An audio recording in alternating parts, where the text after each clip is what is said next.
Danny kicks the Krispy Kreme sign.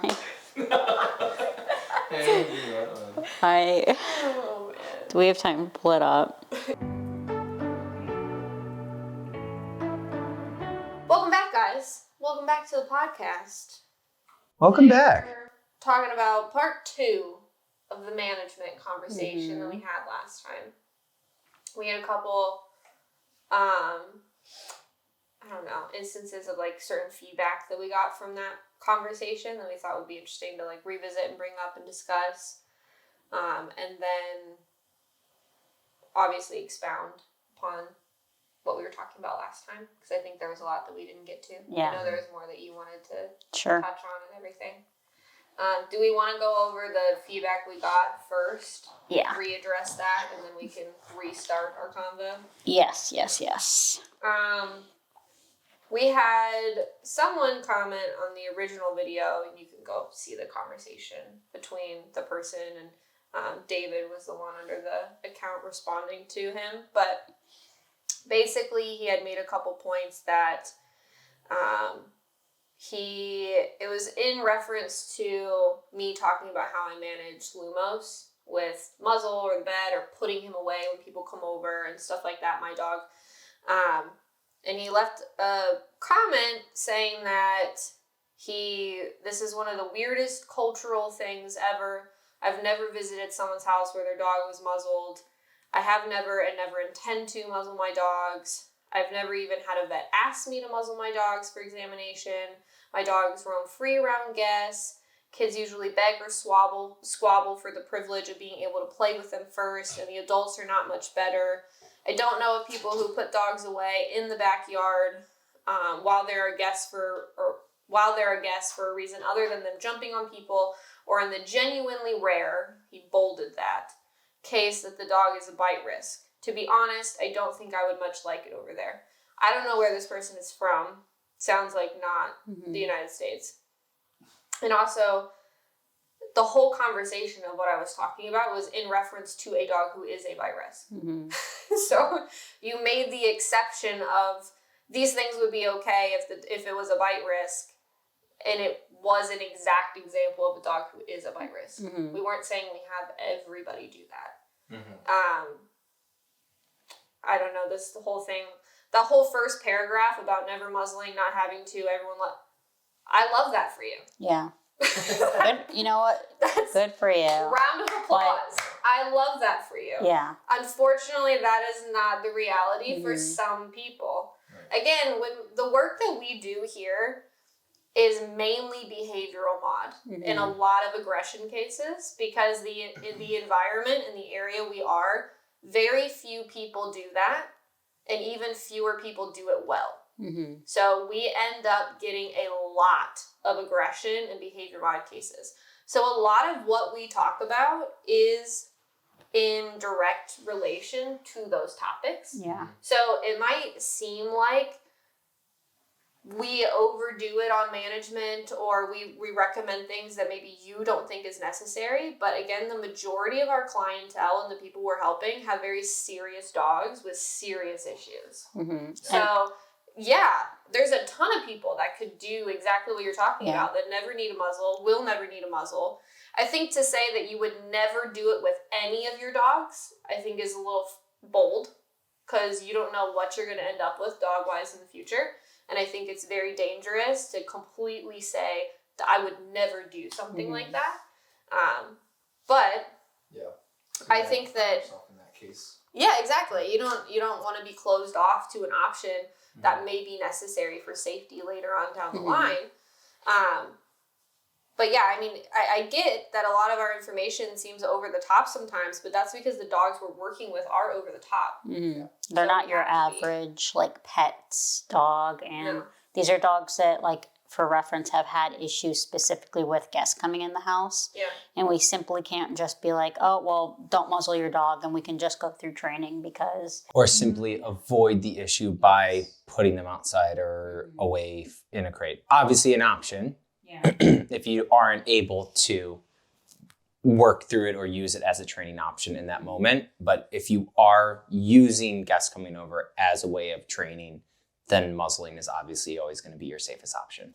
I think it's like also important to stay humble in the dog world and realize just because you haven't had a personal experience with something doesn't mean that that thing doesn't exist. And we have to like be open-minded enough to look and be like, why would this need to happen, rather than shutting it down and being like, I would never do that, so you're wrong. Which he's not necessarily saying we're wrong, but the gist of it is potentially like, you guys, this is overkill. Yes. Yeah, you're overreacting type thing. Yeah.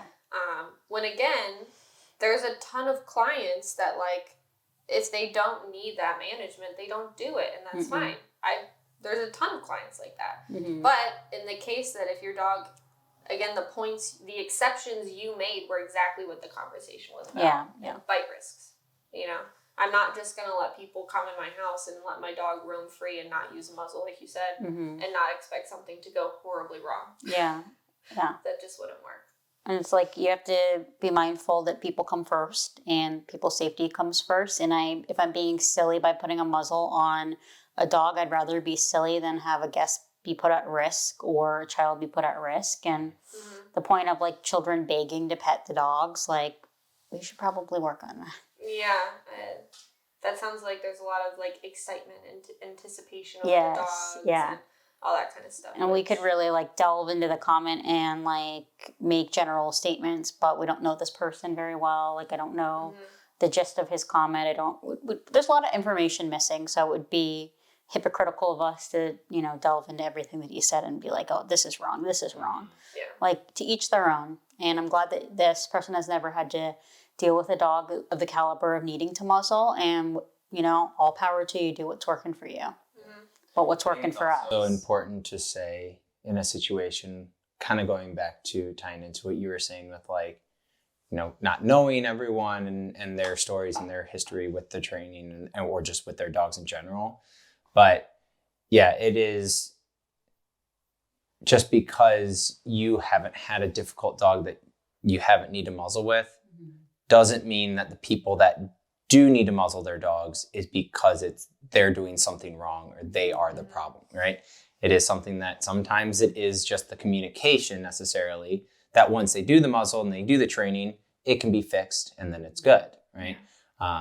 But I feel like a lot of people, not even necessarily, again, not this guy, but just being on the topic of saying it, there are a lot of people that I feel like kind of look down on people that use muzzles and use tools because they're like, oh, well, you have to use these things, so clearly I'm better than you because you have to use them and I don't. And that's not necessarily always the case, I feel like a lot of times it can be skewed out of that situation. I'm reading through the comments more. I think it's a woman commenting. Sorry, we've been calling you a man. Yeah. Just assumed, I don't know. But I don't know. The more that I was reading through her comments, I was having a hard time understanding like the point she was trying to make. Sure, yeah. Because then she goes on in the next one, because David's response was like similar to what we were saying. Like you haven't really experienced the caliber of like the dangerous dogs that we're talking about then, like if this is your opinion on it. And she's like, oh, I grew up with Mastiffs, yes. German Shepherds, Rottweilers, Dobermans, and she goes on to talk about I have known more people who experienced really bad bites. She goes on to explain like really intense situations of like people getting mauled and all that kind of stuff. And so it's like, if you know this stuff exists, then why are you saying it seems odd that people have to take these steps? Yeah. Like you've seen it. Again, I don't know if your point is that you're saying it's rare and that maybe we're fear-mongering by saying all of this stuff, but like it's someone reality. has to say it. Yeah. Someone has to give the information for the people that are going through it, because if it is rare, and I'm not disagreeing that extreme dogs that have aggression is somewhat rare, I think unfortunately it's becoming less rare in the United States, and we can get into a bunch of reasons of why I think that's happening. But when it comes to owning a dog like that, it can be very isolating. It's very embarrassing. It's very shameful. It's very difficult. It's stressful. And if there's not an open dialogue about it and information being put out there, then it's very hard for them to find the help that they're looking for. Yeah. So I get it. You're maybe trying to prove that it's rare Then she asked, it still boggles my mind. Why does it seem like aggression is so much more common there? Again, I don't know that maybe it is. I think it's just we talk about it. Mm-hmm. We're just We're addressing the ones it. talking about Yeah. it, you know, and giving the information about it to try to help people. We don't have the luxury of sweeping things under the rug just because they might be slightly uncomfortable to talk about, because we're helping people and our mission is to help people that have these rare cases. And unfortunately, we do see quite a lot of cases, like in a year span, of dogs that are needing muzzles, and there's nothing wrong with that. And there's nothing shameful about muzzling. There's nothing shameful about having an aggressive dog, if you're able to properly put in the work to be able to care for it and address these issues as they come up. Yeah. So the comment itself kind of seemed a little bit like owner shaming, in my opinion. Yeah. It's the gist I got from it. If you're one of those people that have like the Caesar Milan vibe to them and you're just naturally good with dogs and you don't run into these issues, great. Mm-hmm. But I think it's ignorant to think that everyone is like that. Right. And I think it's unfair to say that if you don't have a natural, instinctual way with animals, because she talks about how she rode horses and she, like, obviously I also have a big background in horses and stuff too. Like, I get having a natural inclination and way with animals. You did like zoology and a lot of work with animals there too. You did a massive work and background with rescue and wildlife rescue and all that kind of stuff. Like, I think it's fair to say the three of us also have a natural way with animals. Yes, like we just kind of naturally know how to interact with them and read them and stuff like that.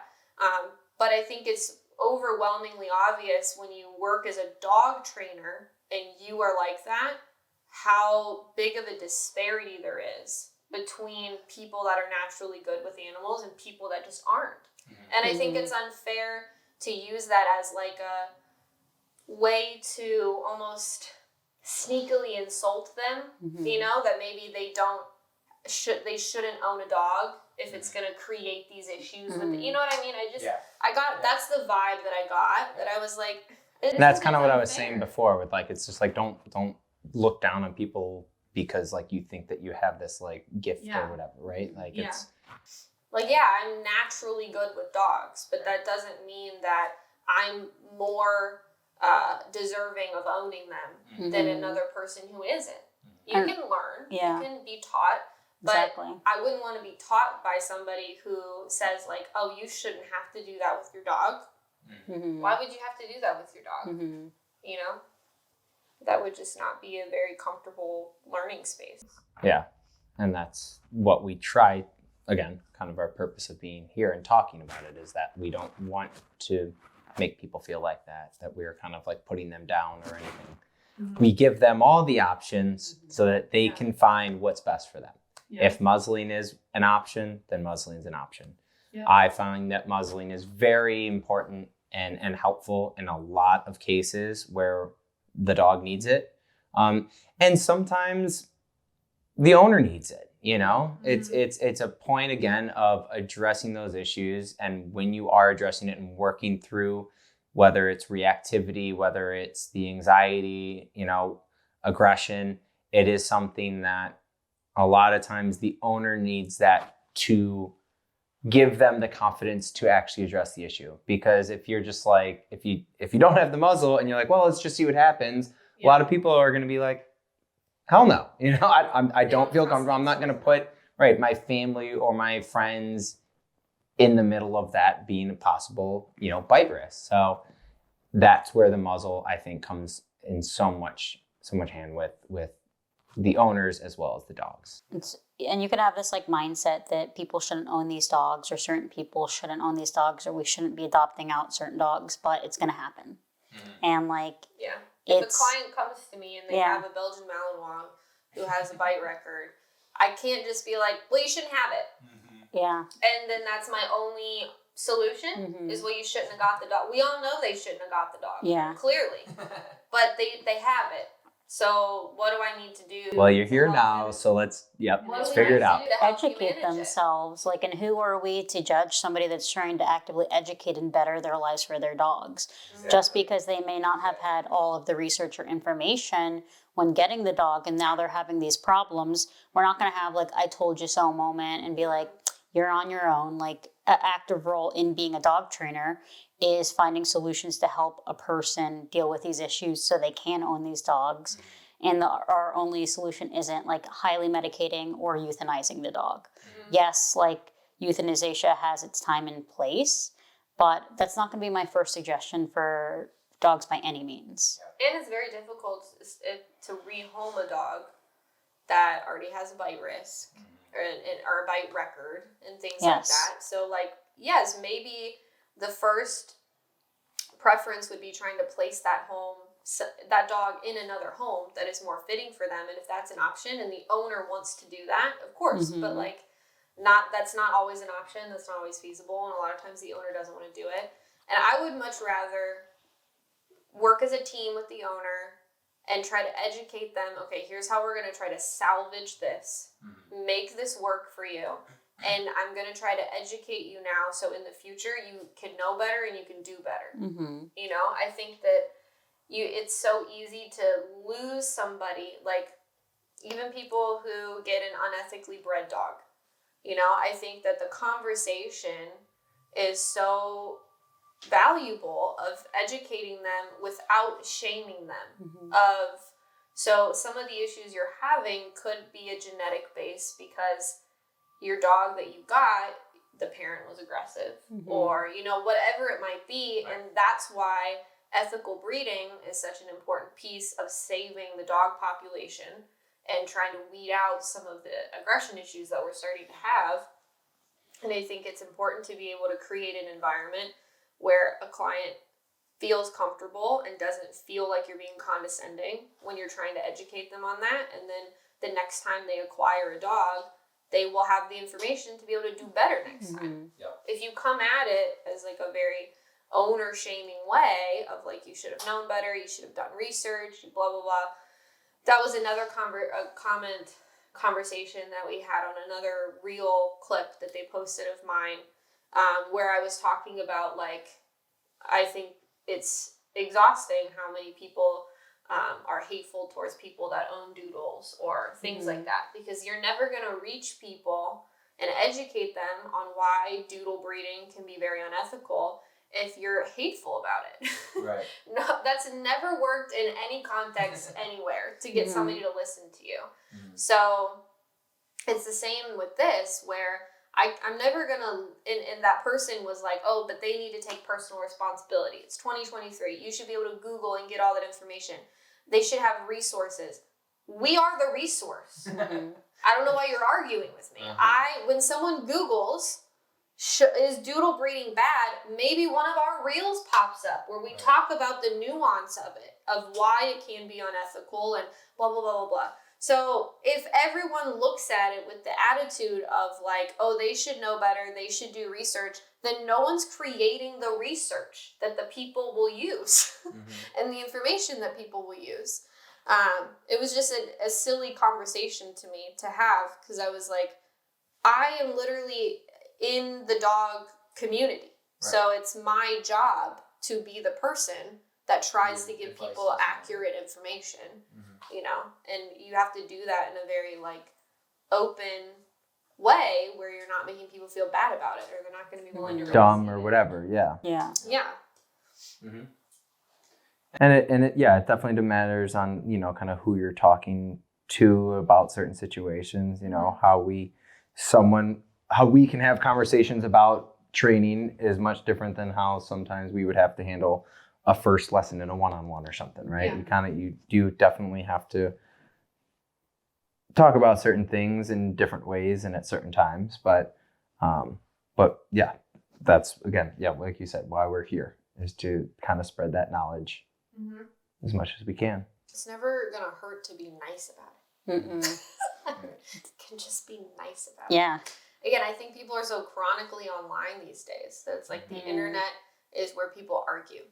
So when we put content out and it's not angry or inflammatory or, you know, gets a rise out of people and stuff like that. It's like, that's what people want. Mm-hmm. And so they want to demand it. It's like, you're not going to see me being like mean to a client or mean to a dog owner or owner shaming. Like, I'm not going to do that. Right. Like, yes, I agree that I wish people would do more research sometimes, but I'm also not going to just go out of my way to be like, oh, you're all so stupid. Just Google it. We're not doing your research. Yeah, it's like, that's okay. My job is to help people. And if I'm going to help people, they're not going to feel comfortable coming to me. Like there's a dog trainer that I'm specifically thinking of that everything he posts is so inflammatory and like, just like, very accusatory, very owner shaming. And it's like, you're only going to reach and change. You're not changing anyone's minds. You're only speaking to your echo chamber of people who already agree with you. Mm-hmm. And you're creating such a negative space because anyone who does the things that you talk about, they see that in the way that your tone is and how it's coming across. And they're instantly turned off and they don't like you and they're offended.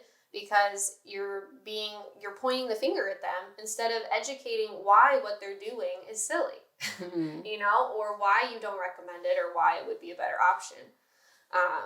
And I think it's obnoxious. It's like, who are you trying to help? Because you're only reaching people who already agree with you. Mm-hmm. If we're trying to change people's minds, especially as balanced trainers, that's not the way to go about it. Yeah. At all. Yeah. It's like kindness. His name is Jonas Black. Yeah. Oh, yeah. Or everything he posts. Yeah. Like, you know what I'm talking about. Yeah. Or like commenting, like playing other people's videos and be like, that I wouldn't do that. I wouldn't do it that way. Yeah. This person's a fucking idiot. Negative space. Yeah. A very negative space in his like internet following. And like whether he's a good dog trainer or not, I don't know. I've never worked with him personally.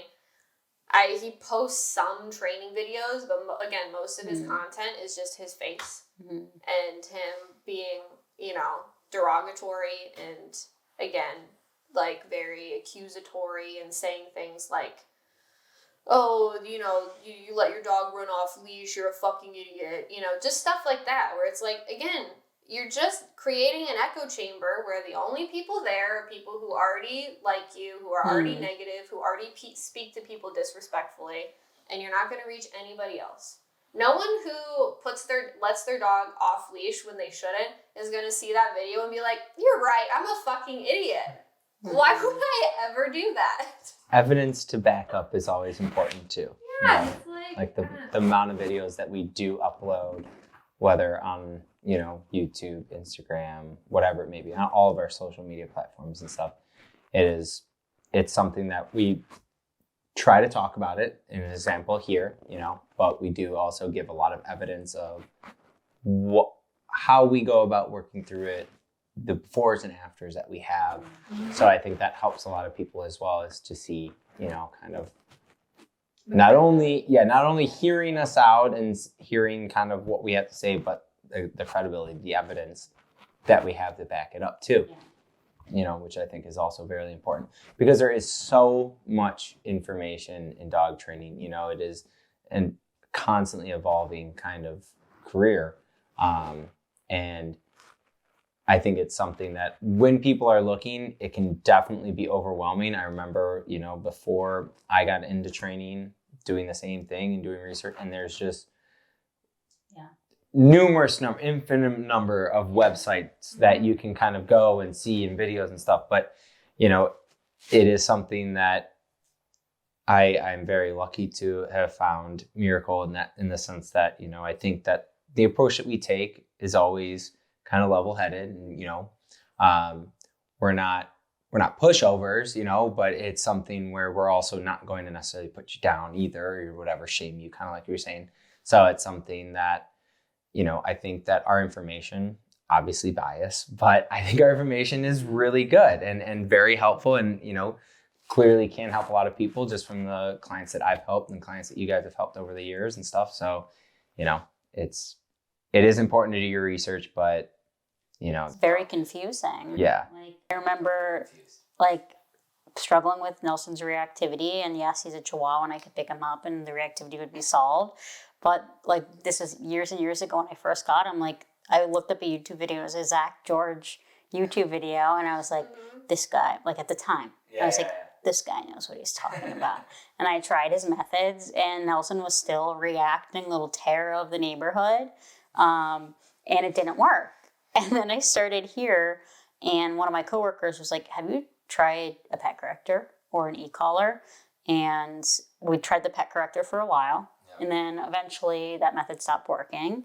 And then we tried the e-collar, and Nelson was like, oh. Yeah. So it's like finding solutions that work for your dog. Like, who is anybody to judge you or,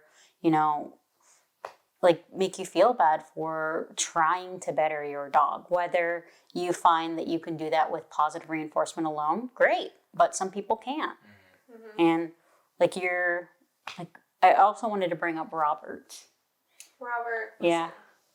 Robert's video replied to us because that kind of goes into the point I'm making. It does a little bit. I thought of it when you were saying that. Yes, yeah. Robert, I don't really care. Here's the thing. So there's a man named Robert who made a video about he responded to a reel that we cut from the podcast that was like it was the section where I was talking about the conversation that I think is stupid over like what constitutes a dog who's actually trained, or are you just managing it forever if you have to use an e-collar and blah blah blah blah blah blah blah.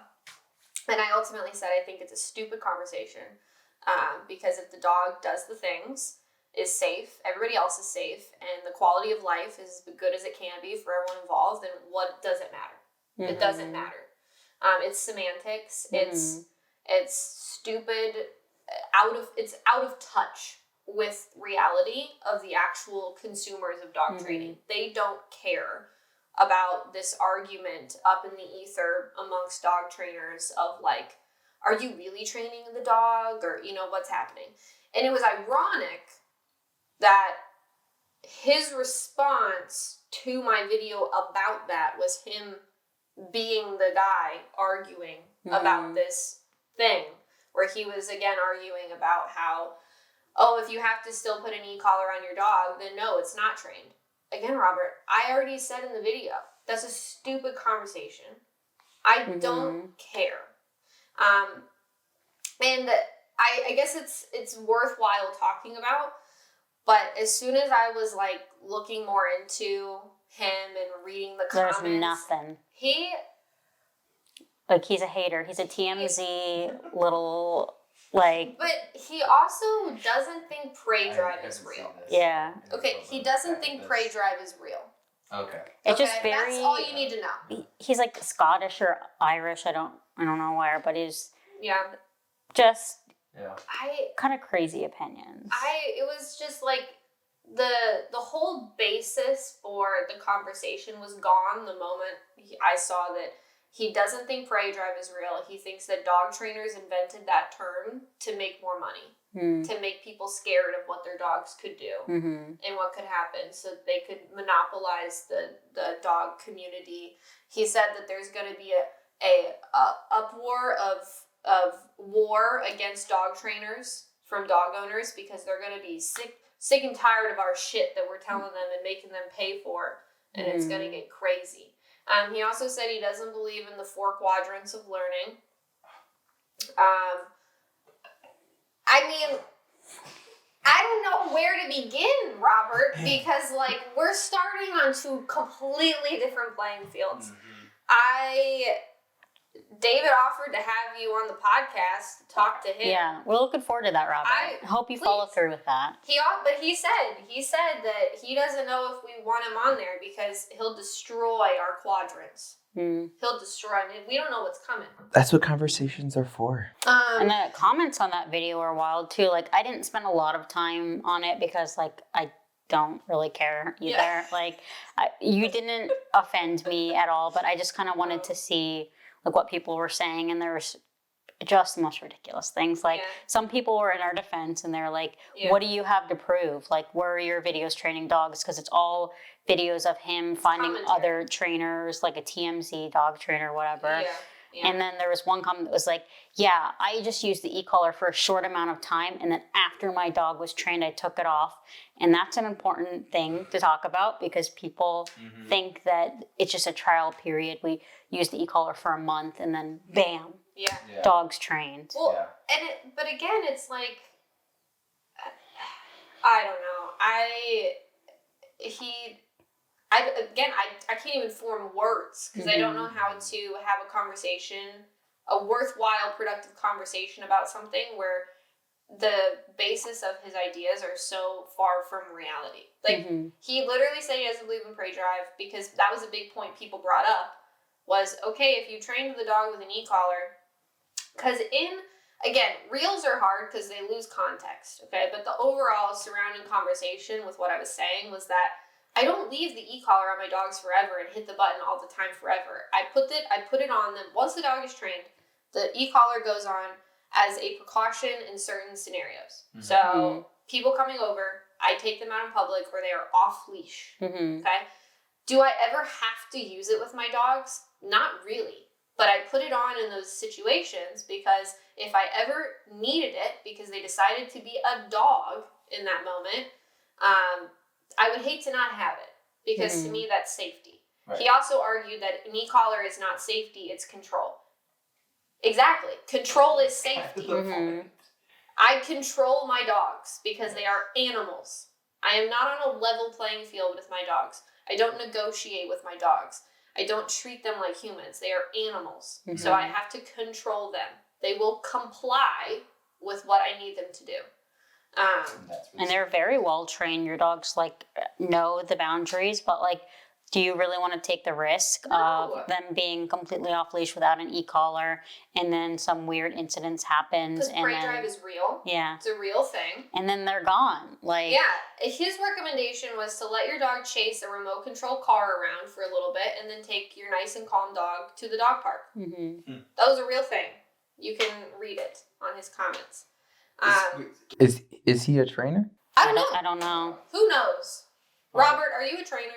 Do you have clients? Do you work with people? Yeah.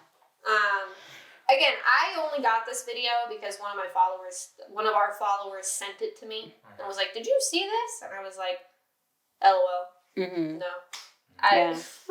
No. It's just such an interesting narrative that you think like I don't even know the words. Like I'm speechless. Yeah.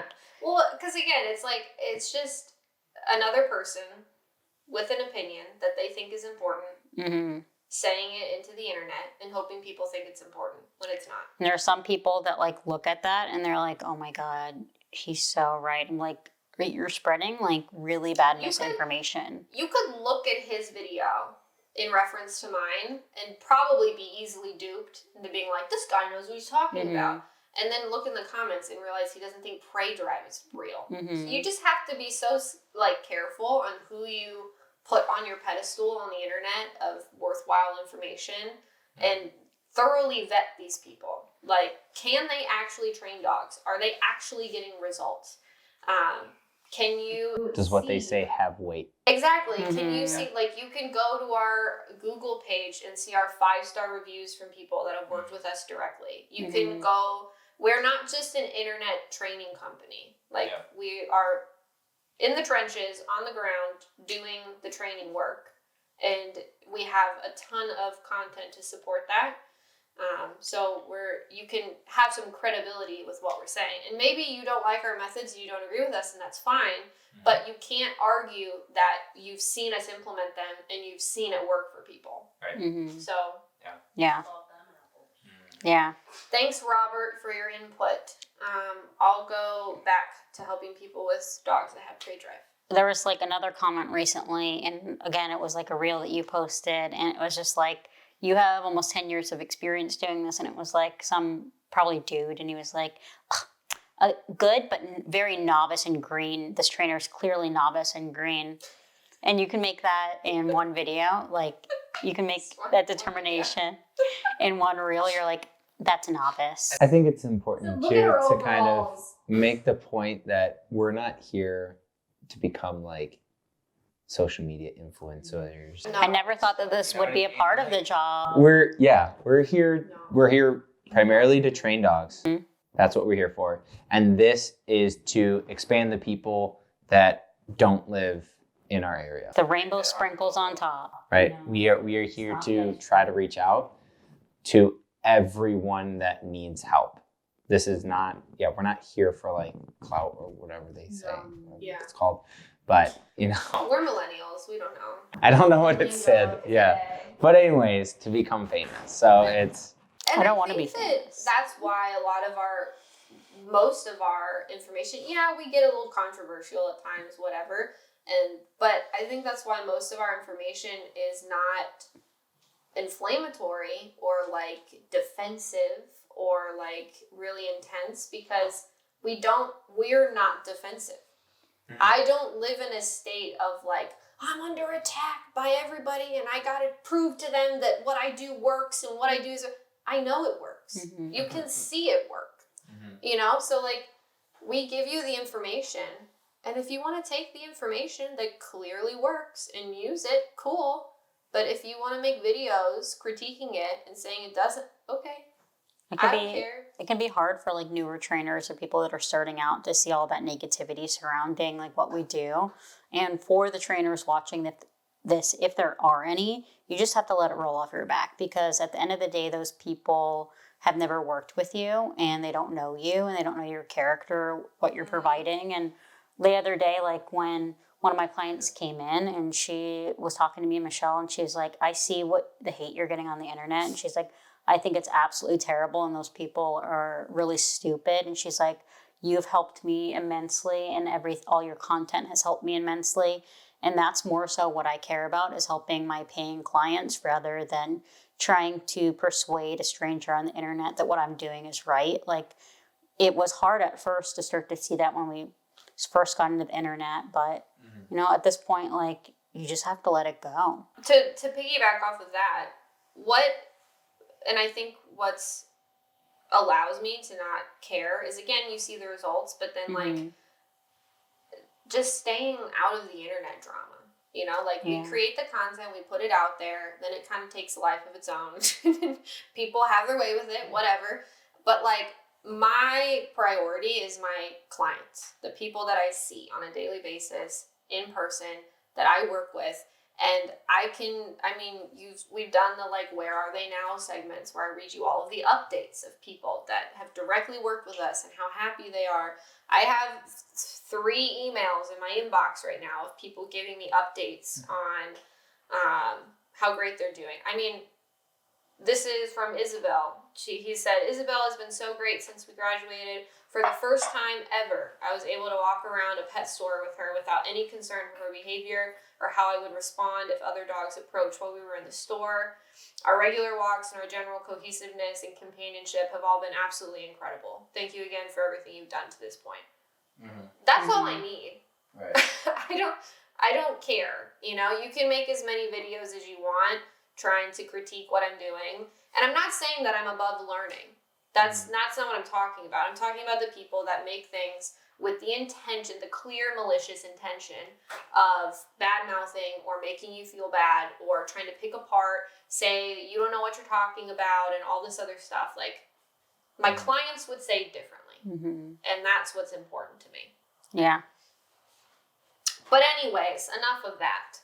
Moving on to, we wanted to talk about multi-dog household managements, and I would say like kind of maybe like your baseline management that we'd recommend for any household with dogs that even don't have issues with each other, all the way up to maybe more extreme managements if you have problems there. Yeah.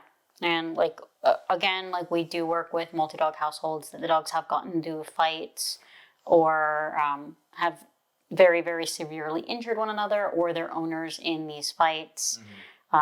So we thought it'd be interesting to elaborate on how to keep it successful, because we do a lot of this instruction and we have like the basics, like no sharing furniture, no sharing toys, not sharing food or affection and those things. and the things that we instruct people to put into place. But I thought it interesting when management fails, like how do we address that? And management versus like actually training your dog. So the example I mean of that is like if we live in a household with dogs and they're constantly separated and they can never even be around each other and they're fighting when they see each other, that's not a household that I want to keep separating, because inevitably somebody's going to leave a door open. Maybe the crate's not going to shut. The dogs suddenly meet and fight on contact. Like, how do we start to prevent those issues from arising? Yeah. I think some of it in that conversation too is like, what level of management are you capable of doing? Do you want to do? And long term, like what's the risk? Yeah. You know, like if you have 2 dogs in your house that are like they're fighting to like the death, if they're gonna fight, I mean,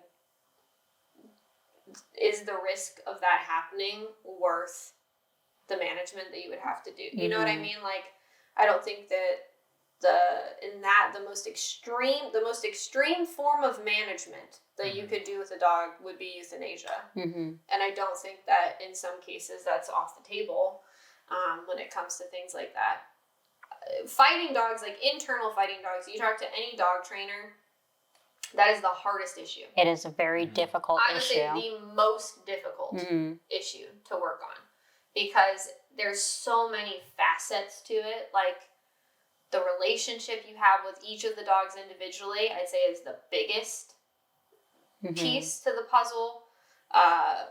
How, like, what their personalities are like, why they're fighting is a big piece of the puzzle. The breeds that you have. How they fight. Yeah, when they're fighting is a big piece of it. I think that it can just be very, very difficult. I think that even the best handler, dog trainer, owner in the world is still not even going to be perfect with stuff like that. No, you know, because like human error comes into place. Yeah, there's no way. Like my shepherd and my doodle, they've gotten into maybe 3 fights over the course of their lives together, and they've been together a majority of it, like 10 years maybe. And I'm a dog trainer. And they've gotten into fights. For them, thankfully, the risk is very low because they're just not that committed. They're more like just, they get pissed at each other. You know what I mean? It's like a slap fight versus like, I'm fighting to kill you. Yeah, they don't dislike each other like as a whole. And I think that's a big piece, is like, is it something environmentally that's causing the fights, or is it truly the dogs don't like each other? I think dogs that don't like each other are the hardest to address and work on. Whereas like environmental things, which is really what it was for my dogs. Like, they went through a period where, like, Lumos, my shepherd, my Dutch shepherd, just crack cocaine energy, insane. And my doodle is just like an old man since he came out of the womb. So he just like wants nothing to do with that. So majority of their fights is because Lumos was being a fucking idiot and would like slam into Cash or just stuff like that, you know, and then they would blah, blah, blah, blah, blah, the whole thing. For them, it's like, how I addressed that was I really got on Lumos for his spatial awareness. Being like, dude, you can't just run around and slam into things whenever you feel like it. And that's how I addressed that issue. I mean, with dogs that truly just don't like each other, it's really difficult. It is really difficult. And like, again, there's so many different factors individually, like the relationship you have with your dogs. And then we will try, you know, like we'll give it our best effort when we have these, and it can be very successful. But sometimes like people end up having a dog fight again, because something that very, very commonly happens is we do this management for months, and then we're like, this is working so good. And then we like get a little permissive and we allow the dogs on the couch together and we feed them together, and we're like, oh, they like each other. But the reason it had been working in the past is because of the management. So when we start to ease up on the rules, or we start to be feel bad or guilty for creating our dogs or creating and rotating when we cannot be supervisors of them, then fights start happening again, and people are like, I just don't understand. And then you kind of ask them more about it, and you're like, well, we have been doing couch access again. We have been feeding them treats together again. We gave them bones, and Fluffy was eating his bone, and Theo didn't like that he was eating his bone. And it's just like, you have to take these things, and like, you have to not be judgmental. Yeah. And you have to be like, all right, let's get back to the structure that we talked about. Yeah. And being able to be that person that's not going to get the phone call from a client and be like, you're so stupid for doing that. I can't believe you did that. And be like, all right, you made a mistake. Let's see how we can rectify this and get you back to everybody feeling comfortable and safe. Mm-hmm. And I think being super realistic and upfront with them about it too, Mm-hmm. you know, and explaining that like you're in a situation that even some of the best dog trainers Mm-hmm. still couldn't handle perfectly. Mm-hmm. And you are an average person with an average amount of knowledge. Yeah. So go into this not in a defeatist way, you know, you don't want to make them feel like there's no hope, but I think it is important to be very realistic. I think there's sometimes maybe we want to be a little too optimistic, and then they're a little jaded. Mm-hmm. And sometimes that's what could lead you to where they're a little like permissive here and there because they don't really recognize the severity of the situation. Yeah. Where it's like, no, this is bad. This can go very bad very fast, and you have to take it so seriously if you want this to work. I had that recently with a dog that we just sent home that had been getting into fights. And I personally think it's rare for opposite sex fights to really I think so. happen. So I recently sent a dog home that had very severe fights with the female dog over food. And I was talking to the clients, and they were like, everything was great. It was peace and harmony before they got into their first fight. And I guarantee that there were things leading up to it that were probably small little things that we just don't realize or notice. And we feed the dogs together. We are not paying attention when they're eating, and dog finishes his bowl and then goes over to the other dog's bowl. And then these very serious fights can erupt. Yeah. And we have to look at it like, this is a serious issue, and how can I better support the owners for not being able to put the dogs in the situation where they're ultimately fighting. And that can be difficult. Yeah, I feel like in terms of management and training, whatever, like if you're starting training, say, with two dogs fighting, it's something that management is very important in the first crucial moments, and in the sense of your example of like the dog finishing his food and then going over, right? A lot of people are like, well, you know, it didn't start a fight, or the dog growls and he kind of walks away, so it's fine kind of thing, right? There are these little things that you can't allow these small little flames or whatever, to go, because that is exactly the ladder that builds up to a big fight. And it's something that by just doing simple managements before that fight happens, you can curve from not even ever having that to be a thing, right? Similar, I think you were saying this kind of last week with, if it's something that, you know, you're not even allowing the dog to think it's a possibility to get into that situation, then they're not going to get in that situation. So if you know that is your bowl and that is only your bowl, and if you go over by that bowl, there are going to be consequences, you're going to get corrected, then there's never, well, let me go see if there's any food in him and let's fight for that food, because I can't even go over there. So it's something that I think those are like huge little things for people that are starting training or have situations with two dogs, is something management now, and get ahead of it. Nip those little things in the butt before you actually have to come to us and deal with fighting two dogs, you know, or two dogs fighting. So, and it's hard. Again, like you said, it's not easy to do those things or to see those things if you don't have experience or knowledge of it. But it is something that those are always my recommendations of like nipping little things in the butt as fast as you possibly can. If we look at it like realistically, what's the most common sentence we get from dogs that just randomly started fighting? It came out of nowhere. It came out of nowhere. They've never fought before. And like our famous sentence is just because, I mean, every owner that says they've never fought before or they'd never do that ultimately has a dog that ends up, Oh yeah.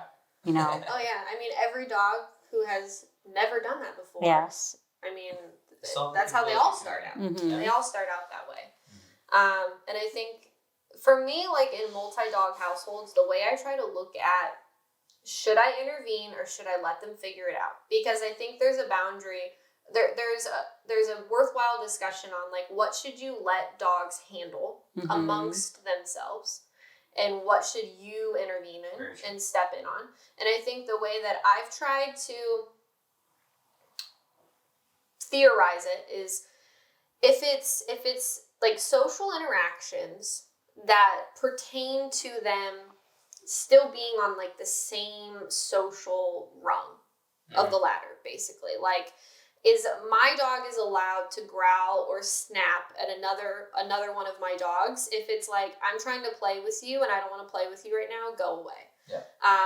Or I'm laying down and I'm resting and you just stepped on top of me, go away. Mm-hmm. Those things, I will let the dogs do that and allow them to communicate and set those boundaries of like what they personally are socially okay with. Mm-hmm. That makes sense to me. When we start getting into controlling and intervening on circumstances or behaviors that indicate raising the hierarchy over another dog, that's when I step in and I say, that's not your job. So to me, that's resources. Dogs who control the resources are the top of the rung. You know what I mean? If you look at a pack of wolves and that top wolf says, I want your food, they're gonna get it. And that other dog is gonna submit to that. If they're gonna have a fight, then they're gonna fight over it, and whoever wins comes out on top in a hierarchy sense, because they were saying, I wanted that, you said I couldn't, so we're gonna deal with that, essentially. Yeah. So when it comes to resources or anything that pertains to one of them dominating the other, and that is my job. Because if a dog has a bone and another one of my dogs come up and try to take it, yes, I 100% believe the dog who has the bone in that moment has every right to say, fuck off to the other dog, this is mine. But I don't want you guys doing that. It's my job to control the resources. Because as soon as I start allowing you to have confrontation over hierarchy, we're done. Yeah. It's all crazy from there. Because I have three very dominant personalities. Even my little Chihuahua, he's a very like dominant personality, and they're all males. So if I started allowing them trying to have a pissing contest of like who's the best, I mean, things would fly off the handle so fast. So that's how I look at it. Are the dogs communicating socially as like, okay, I don't want to play with you right now, or I'm sleeping, please leave me alone, or whatever. Okay, that's fine. You can communicate and set boundaries. But if you're saying, don't come into this room, this is my space, or don't get on the couch with me. Don't get on the couch with me, or I'm going to sit in front of mom because she's mine and you can't come over here. Stuff like that. Absolutely, I'm going to intervene. And it's people tend to think that those behaviors are cute, or like, oh, they're defending me, and it's not cute. And allowing that to go on is going to cause you a lot of issues. Yeah. So things to be mindful of is resources are huge, and don't start to back off from how you're managing resources in your house with dogs just because things have gone well. And we should never get into a position where we're making our dogs fend for themselves against the food, because you're going to have a lot of problems. Yeah. I think it's important to also, I look at all those like the big resource things as a way of, of a privilege, right? To give that high reward bone or toy to the dog, that is a privilege I'm giving you, right? The food, the affection, it is not something that the dog should ever demand or control. Yes. And that's where I think it's like you allow them to have that hierarchy, you allow them to have that power. And it's something where But if you can keep it level-headed of like, I'm giving this to you and I should be able to take it whenever I want. I'm giving you that food. I'm giving you that toy. I'm giving you that affection. Then it's something that they need to know that there is no demanding it. 1, for the jumping, 2, for the fighting or resource guarding, right? It's not something that they should control either from the owner or from another dog.